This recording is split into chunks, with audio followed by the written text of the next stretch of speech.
Tere, kallid kaasteelised! Kõigepealt tänan kõiki inimesi, kes mind õnnitlenud on tänase sünnipäeva puhul. Ja olen tägunud ka ühest, kes seda oluliseks pidanud on. Aga täna ma tahaks rääkida tegelikult hoopiski elektri hinnast ja ühest teemast, mis Inglismaal siis toimus. Kus siis homoagendat esindav inimene määrati siis ametliku kiriku esindajaks. Ja aluseks ma loen Johannes evangeeliumist 3. peatükis salmides 31-36. Kes tuleb ülalt, see on üle kõikide, kes on maast ja räägib maast, kes tuleb taevast, on üle kõikide ja tunnistab seda, mis ta on näinud ja kuulnud ja tema tunnistust ei võeta ükski vastu. Kes võtab vastu tema tunnistuse, see kinnitab, et Jumal on tõeline. Sest see, kelle Jumal on läkitanud, räägib Jumala sõnu, sest Jumal ei anna vaimu mõõdu järele.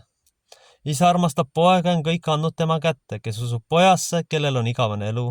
Aga kes ei kuule poja sõna, see ei saa elu näha, vaid Jumala viha jääb tema peale. Aamen. Aga ühemõtteline tegelikult lihtsalt mõistetav pühakirja koht, kui issanda taheti täidata, kui tegeletakse loomavastaste teemadega. Ja kui seda tehakse kõige kõrgemal tasandil, siis on ilmselge, et näha on see, keda või mida teenitakse. Teenitakse tegelikult otseselt kurjust. Astutud on sõna vastu. Astutud on otsetud kõige selle vastu, mida on aastatuhandeid tegelikkuses pühaks peetud. Sellega tegelikult lastakse põhja rollis ja töötav ühiskond. Sellega lastakse põhja sellise valikuga esindama. Lastakse põhja ka kristlus ise. Sellepärast, et sõnas pole kuskil öeldud, te võite mingisugused inimesed, kellel on mingid psüühilised probleemid või lausa siuke rolli nihe, et tal on mingid muud eelistused kui traditsiooniline eelistus. Kui nad pannakse juhtpositsioonidele, siis see tõestab selle organisatsiooni kohta seda, et see teenib otsese kurjust ja mitte midagi muud. Me ei saa tegelikult sellest mööda vaadata ja see on väga märgilise tähtsusega asi ka antud juhul meie endise peavoolusüsteemi jaoks. Sellepärast, et see näitab ära, mida tegelikult teenitakse. Loomulikult selliseid sündmusi ei eksponeerita kuskil esilehel, sellepärast, et siis tuleks ju tõde välja. Ei. Selle vana kultuurriiki määrata siis, esindaja, ütleme siis saare riiki siin Euroopas, kes tegelikult on ju otseselt seotud oma agendaga, kes lausa avalikult sotsmeedias esineb oma paraadil. No tulge taevas appi, mida te inimesed teete. Kas te aru saate ka, millega te tegelete? Te tegelete õudusega lausa. Te tegelete otsese kristluse vastu astumisega. Kui te selle sammu astute, siis on raske nimetada selliseid kirikut üldse kristlikeks. Ja siin on teine üks oluline aspekt, mida ma siis täna veel meediat järgides märkasin. Märkasin seda, et grupp seltsimehi tahab järjekordselt elektri hinda tõsta. No tulge taevas appi. Kas need hinnatõusutest on tõesti vähe veel? Või te tahate selle rahva päris hauda ajada ja päris ära hävitada ja kõik ära võtta? Mulle tundub küll tegelikult seda kõike vaadates. Ja valetades siis näkku rahvale tumbes, et ei mitte midagi meil ei juhtu. No tegelikult juhtub ikka küll. See on jällegi see moment, kus tuleb endale meelde tuletada, et ametlik peavool töötab otseselt meie vastu, ta töötab otseselt kõikide normaalsete eluavalduste vastu. Otseselt selle vastu, mis on inimlik, normaalne, toimiv. Sest kui me võtame ja maksustame ära kõik pered, sissetulekud, firmad, niimoodi, et me kägistame neil kraanid kinni, siis tegelikult me hävitame selle rahva ja riigi. Ja kõige hullem on selle asja juures tegelikult see, et ei tõuse ühtegi piiksu. Mitte midagi keegi ei ütle, kõikide jaoks on just kui see normaalsus. Ja loomulikult ka see tõusu uudis oli peidetud ühe artikli sisse, sest peavoolumeedia ju tegeleb ju millegi muuga, mis ei ole nagu strateegiliste asjadega tähtsust. Need kaks olulist fakti tegelikult näitavad ära, kuhu ühiskond suundumas on. Nad on suundumas hukatusse, hävingusse ja sellesse, et ei ole mitte midagi. Et meil ei ole mitte midagi varsti, et see rahvas on paljas ja näljas ja kõik see eelnev jutt, mida ma olen öelnud korduvalt, et tuleb hakata kokku hoidma, kehtib ka väga praegu. Sellepärast, et vastasel korral, kui me seda ei tee, siis meie rahvast ei jää mitte midagi järgi. Praeguste protsesside juures teeb mind kurvaks, milleks ka mu see lila särk seljas see, et rahvas ei ole ikkagi aru saanud, järganud või kui on aru saanud, siis on need jõud kindlad vähemuses. Et nad ei mõista tegelikult, mis toimunud on, sest see ei ole kindlasti isast, mis praegu toimunud on. Need kaks olulist sündmust, nii teatud tüübi määramine sinna ametisse seal saare riigis, kes esindab ilmselgelt ju vikerkaare väärtusi, mis on ju otseselt Kristuse vastane tegevus, sellepärast et oma agenda ei suhestu mitte mingi valemiga, päris Kristusega, mis pühakirjas kirjas on, seal on see üheselt hukka mõistetud, selle pole mitte mingi kahtlust. Ja siis teine ikka jätkuvalt maksude tõstmine, samas ka automaksu teema, mis tegelikult on otseselt paljaks varastamine. Seda võitakse mõndaga pidurdada ja leevendada, aga lõppeesmärk on ju näha. Kõige hullem, mis mind isiklikult murelikuks teeb, on nende asjade juures see, et meie rahvas ei ole ärganud. Ei ole ärganud ja ei ole ikkagi kuskile koondunud, et selle vastu otseselt seista. Ka minu puhul on ju praegu selline moment, et siin uuest keskkonnas ma ei ole veel leidnud kohta pinda, kus siis oma sõna levitada, eks ma pean sellega tegelema hakkama ja inimesi otsima hakkama. Nii et teatud kultuurilised iseärasused on siis selle rahva viinud siis sisuliselt välja suremise ääre peale. See on viinud juba nii kaugele, et meil ei anna mitte kuidagi muud moodi sellest välja tulla, kui me peame otseselt astuma sellele vastu ja lõpetama globalistide igasuguse toetamise. Sest kui me seda ei tee, siis on mõne aasta küsimus, kui seda rahvast lihtsalt enam ei eksisteeri. Sest see ei ole kindlasti jumalast. Need kaks olulist sündmust tegelikult näitavad ära, kuhu me suundumas oleme. Me oleme suundumas otseselt hukatusse, hävingusse. Ja kui me ei pöördu traditsiooniliste väärtuste juurde tagasi, siis ütleme, on see mõne aasta küsimus või maksimum 10 aasta küsimus, kui seda rahvast enam lihtsalt ei eksisteeri füüsiliselt. Rännatakse välja, jäetakse kohtud maha, vahetatakse võõrtööjõu vastu välja ja lõpptulemus on see, et kohalik rahvas kaob. Mul tuleb kahetsusega tegelikult tõdeda, et ikkagi see protsess on olnud siiski küllalt edukas. Kui ma siia kodulinna tagasi pöördusin, siis ma vaatasin, et Eesti kett on juba väheks jäänud, et see protsess on juba siin toimunud võib-olla veelgi varem, juba enne Nõukogude korraaeg ja see on suuremalt jaolt siiski õnnestunud, aga pigem selle tõttu, et kohalik rahvas on olnud piisavalt rumal, üksteise kõrid vaimselt tõenäoliselt läbi närinud. Kõige traagilisem on ugrilaste puhul tegelikult see, et ei olegi vaja mingit sõda nende likvideerimiseks. Hei, piisab täiesti tavapärasest manipulatsioonist, valetamisest, tavapärasest natuke varandusliku taseme tõstmisest, totrate seaduste vastuvõtmisest ja juba ollakse üksteise kõri kallal. Kuni selleni välja, et kõige lähemad veresugulased lihtsalt paljaks varastatakse julmalt.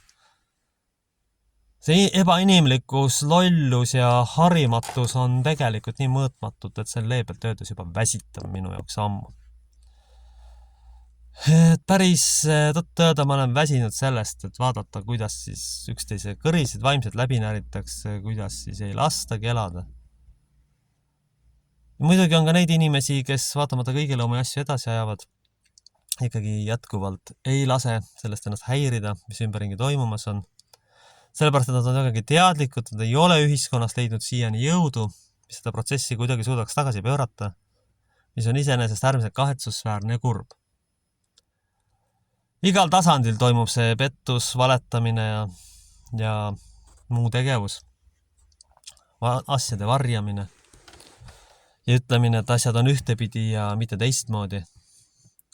Näiteks võtame hinnatasemed, võtame igasugused valdkonnad, kus põhiliseks alemiks on info varjamine, aga siin ei arvestada väga olulise kapitalismi seadusega, et ellu jäävad need, kes tõepäraselt oma teenuseid osutavad ja ka seda on meeldiv kogeda, et selliseid inimesi on siiski olemas, kes seda teevad. Aga need käivad ellu ja nendele on tagatud tõenäoliselt pikaaegne ja jätkusuutlik tegevus ühiskonnas.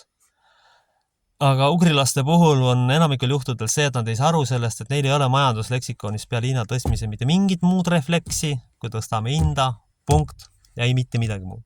Kõik. Tõstame ainult hinda. Ja mitte miski muu ei huvita. Või teine asi, väga oluline punkt, mis on lähisuhetes ja asjades ugrilastel. Me eitame lähedust, me eitame teatud valdkondi, et umbes neid ärgu olgu. No ikka ei saa nii. Kust te sellega siis jõudnud olete? Iive 0, rollinihked on laes, Ja kui kellelgi õnnestub saada normaalne toimiv inimene, kes on rollis, siis sellega kadestatakse enamasti. Ei mõisteta seda, miks inimene selle valiku teinud on. Me ei saa võtta niimoodi, et me võtame ühe valdkonna elust välja ja siis hakkame ootama. Kuulge, see peabki nii olema. No ei pea olema nii. Aastakünnete pikkune piinamine, vaadake, kuhu selle rahva viinud on väljasuremise ääre peal. Kui veel kõigest veel sellest vähe on, moraali eetikat ka ei ole enamasti. Kus see jäänud on? Rollis ei ole keegi. Mehed on muutunud alkohoolikutest naiseks ja vastupidi, naised on sageli muutunud mehe rolli, sest teinekord ei jää neil lihtsalt mitte midagi muud üle enam. See on globalistliku agenda tulemus. Ja see on ka üks põhjusi, milles ma olen korduvalt rääkinud, et nooremale põlvkonnale tuleb hakata kultiveerima varakult juba kristlikke väärtusi, sellepärast, et kui me seda ei tee, siis kaob üldse siin inimpopulatsioon maa pealt ära, siis kõik notivad lõpuks globalistliku agenda põhiselt lihtsalt 11 maha, sõna otseses mõttes ühel hetkel, mille kõrval 90-ndad on väga leebe versioon. Ja kui mingi globalist plaanib veel sinna mingid võõrast rahvast või võõlakultuuri esindajad sisse tuua, ja see kindlalt kaasasektor siin, ei mitte midagi rohkem ega vähem, me tõepoolest sellist tulevikku siis tahamegi.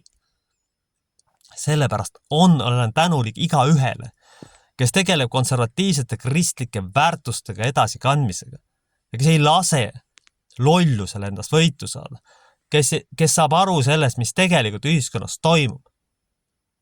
Global vale ja global pettus niikuinii saab ühel hetkel otsa. Niikuinii ta lõpeb varsti ära, see ei saa igavesti kesta, kallid kaastelised, hakake sellest ükskord aru saama. See on haletsusväärne pettus, mis teiega läbi viidud on. Ja see ei saa kuidagi lõppeda. On inimesi, kes on seda mõistnud, aga enamus massi pole mitte midagi aru saanud. Enamus massi on sageli jõudnud selline tõe rääkimist nimetada vihakõneks. No kujutame nüüd ette olukord on. Inimene on üles poodud, ma ütlen, et ta üles poodud on ja see on vihakõne. No tulge taevas appi, kas me selleni jõuamegi või? Ma räägin ju tõtt, et rahvast tahetakse oksa tõmmata sisuliselt maksudega. Ei vihakõne, tulge taevas, kus otsas, see on see tõe rääkimine.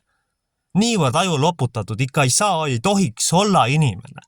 Mis asja siin toimub? Päris tõsiselt, ma ütlen, mis siin toimub, kui te sellest ka enam aru ei saa, mis siis üldse te mõistate? See on päris jube ja õudne ja paha vaadata. See on umbes või teine variant, et ma sõitsin autoga üle katuse, ütlen ei. Mees ütleb, et auto üle katuse, ei, see on vihakõne. Te valetate. No see on sama absurdne olukord. Majandus on põhja lastud, rahvas on surruks maksustatud, perekonnad on sisuliselt hävitatud, suurem rollis olemine kuulutatud ebanormaalsuseks globalistide poolt. Ja see on vihakõne. Ei ole seda. See on tõde tegelikult. Ja kui siis midagi muutma ei hakka kiiresti ja järgnevad põlvkonda teistmoodi kasvatama, siis ei ole sellel inimpopulatsioonil tervikuna, vahet ei ole, mis rahvused, üldse mingit tulemik. See olegi mingi säästu variant kaasa sektoris siin. Sest kui me paneme kokku islamikultuuri, säästu variandi mingisugused vikerkaare õudusest lihtsalt, sest kindlad terrorism ja häving ja mõrvad. Mulle tundub, et pikas perspektiivis on globalistide taotlus ongi selline. Selline just on. Ja me panemegi need kokku, me teemegi sellise õudse kompoti siia lihtsalt. Kui ma seda kõike vaatan, see on sinna liikumas. Kui kõigil õnnestub neil vantidel ka Rail Baltic lõpuks valmis saada, siis lõpptulemus ongi see globalistlik kompott ja terrorism ainult siin. See on mõne aasta küsimus, kui seda kurssi muudeta. Me sellist tulevikku tahamegi endale või? Mis asja te teete, ma aru ei saa. On inimesi, kes on seda mõistnud, aga ma rõhutan, suurem osa massi pole mitte midagi aru saanud. Mitte midagi. Mitte midagi mõistnud ei ole. Ja ilmselt tõenäoliselt ei tahagi mõista. Kahju. Ja ma olen igale ühele tänulik, kes seda teinud on, kes on tõesti aru saanud, kes on neid väärtusi kultiveerinud, igale rollis inimesel on eraldi tänulik, sest nende rollis oleme väga raskeks ja võimatuks tehtud. Tänan Jumalat, et mul on asjad korras praegu, mitte kellegi teisel peale ma ei saa tänada, sest kõik on tema käes, tema on meid kõiki aidanud. Ainult issand abiga on mõned asjad võimalikud, mitte inimese enda jõust, vaid ainult Jumala abiga, mitte kellegi teisega. Saate aru, see on ainult Jumala abiga võimalik. Me ei saa teiste jõudude peale loota enam. Ükskõik mis talendid siis meile kingitud, see on ainult issanda enda abiga võimalik. See ei ole teistmoodi enam tehtav kui palve ja paastuga varsti. üldiselt need asjad peavad muutuma. Me ei saa vanamoodi edasi minna. Ei tohi enam seda teha, et me liberaalset õudust igal sammul enamasti toetame. Me oleme rollis inimeste elu muutnud raskeks ja põrguks ja piinarikkaks. Me oleme perekonnad viinud selle staadiumina, ei leita rollis inimesi ja kui inimene ükskord avastab, siis teine endast väsin. Ta suudab rollis lõpuks olla. Me peame lapsepõlvest saadik seda juba tegema, et vähendada sellist ühiskonda kahjustavaid probleeme, mida praegu teadlikult üles kultiveeritud aastakümnete jooksul. Kui rollis olemine on kuulutatud ebanormaalsuseks, siis see ühiskond ei saa mitte kuidagi jätkusuutlik olla. Kas seda on nii raske mõista või? Ei toimu ju populatsiooni arengut, kui pöördrolli nihkega tüübid mingisuguse õudusega ainult tegeleda. Vaadake, tuhandeid aastad, kui mees on mees ja naine on naine, siis ühiskond töötab. Kui seda ei ole, siis on kõik. Siis võib populatsiooni kohe ajale prügikasti panda, et selle rahvaga on kõik. Meie rahvas on väga kriitilises seisundis. Ja kui kardinaalsed pöörad lähiaastatel toimu, siis me võime ta ermi lihtsalt kanda ja öelda, et oli kunagi Eesti rahvas ja ongi kõik. Kahjuks on niimoodi. Ma väga loodan, et inimesed pöörda. Väga loodan, et ükskord hakkate aru saama sellest, mis on oluline, mis on tähtis ja mis seda tegelikult ei ole. Ükskord tuleb selleni jõuda, ükskord tuleb seda mõistma hakata. Kõik see, mis on loomuvastane, see tuleb igas ringkonnas hukka mõiste põhja lasta. Globalistid niikuinii plaanivad meid likvideerida. Selles ei ole mitte mingisugust kahtlust. Aga kui me ise vastu astume sellele, siis on asjad hästi, siis me jõuame, siis me suudame, siis me saame hakkama lõpuks sellega, mida meil vaja teha on. Kui me seda ei tee, siis meid lihtsalt varsti ei ole enam. Nüüd tuleb, me saame ainult loota Jumala sõnale, halastusele ja rollis olemisele. Ja kõik. Meil ei ole mitte mingit muud garantiid enam ja mitte mingit muud variant, sest see maksutõusu õudus, mis nüüd tuleb, ja tõenäoliselt ta tuleb, kõik need automaksud ja muud asjad on mõeldud ühiskonna hävitamiseks, inimeste konflikti ajamiseks, inimesed ei jõua toita enam pered lähevad lahku, no üks võimalus, sellepärast, et see mõjutab kindlasti seda, see ei ole niisama, et see on teadlikult tehtud globalistide valik, sellised maksutõusud ka kogu ühiskonna, kogu spektri nõrgestamiseks. See on see, millest meil tuleb aru saada, see on see, mida meil tuleb ükskord ometi mõistma hakata. Ja juba selle pärast me ei saa neid tüüpe sinna ette valida. Ja juba selle pärast me peame lastele kristlikud väärtused edasi andma. Aamen. Issand, kui ma kuulan ja palun kõik sinu õpetatud sõnadega sinu kätte. Meie isa, kes oled taevas, pühitsetud olgu sinu nimi, sinu riik tulgu, sinu tahtmine sündigu nagu taevas, nõnda ka maa peal. Meie igapäevast leiba anna meile tänapäev ja anna meile andeks meie võlad, nagu meie kandaks anname oma võlglastele ja palun ära saada meid kiusatusse, vaid päästa meid ära kurjas, sest sinu päralt on riik, vägi ja au igavesti, aamen. Kaitsku, hoidku meid püha kolmainus Jumal, aamen. Jumal isa, poja, püha võimu nimel, aamen.